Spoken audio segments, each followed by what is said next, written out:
Today I'm going to give you a very quick rundown of how you install third-party tools into PixInsight. Resources in PixInsight or external scripts or processes are all handled through what's called a repository. For those of you who may be used to working with code, you will know what this is, but for those who don't, a repository is just a place you store software in a versionized manner. So that means you can go and you can check what version you have and you can see if a new version has been published. You can always go back and see previous versions or see if new ones are available. The resources I want to add today is a number of scripts from a guy called Astro. You might know him, has a YouTube channel, does wonderful videos. And if we go up here to his PixInsight scripts, we can see here he has a number of very nice scripts and we want all those available. And you can actually see he puts here on the first line that you need to go and use this URL. So we're just going to go and copy the URL. If you're using other resources, there should be a similar URL. It might not say GitHub, it might say something else, but there should be some kind of repository URL. You take that URL and we're going to go into resources, updates, and manage repositories. In here we can see all the repositories that PixInsight is checking for updates. All these ones up here that says PixInsight.com is of course the official repositories that checks for updates for the main program. You can see I have my RC Astros ones here and I have a few others added as well.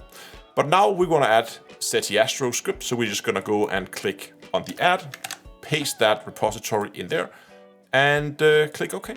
Once you've done that, it's a good idea to just restart PixInsight because I think when you add a repository, it doesn't always necessarily catch it. So we're going to close it and open it up again. There we go. Now we can go up and go update, resources, updates, and now we can then check for updates and hopefully it should detect our new updates. Once you get into the update window, you just make sure you have selected all updates. Then you're going to click apply. It's now going to go and download the updates. As soon as the download is done, you can just click OK to the update window. All you have to do now is just to go in and close PixInsight. Because as soon as we do so, you can see here that it triggers the PixInsight update system. And we're of course just going to say, yes, we would like to update now. PixInsight update system is starting up. It's going to install all our updates. And as soon as all updates has been installed, it's going to restart PixInsight again for you automatically. There we go. Update process successful. We have now installed our new updates. And we can see here up in scripts, I now have the Astro scripts available in here. Now, if you encounter any issues with scripts not showing up, processes not showing up, what you can do is you're going to go down here to feature scripts. And here, maybe they are unchecked for whatever reason. It can happen. You can do that. And then you can just go and check them if you want to.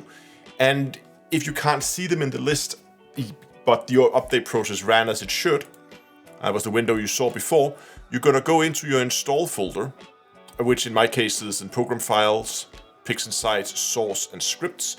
And in here, you will see all the different scripts.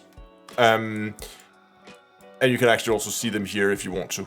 In this case, it's the JavaScript files that the Astro use, but you can also always go and just click add your own script in here and add the path to it manually if they, for some reason, are not being added correctly. So there is an option there. But that's it. That's how you install updates and third-party tools into PixInsight. You will see there is a ton, and I mean a ton of them. And they're all divided into categories depending on what I have right here is an image of the Becarian chain. This is stacked, but otherwise unprocessed.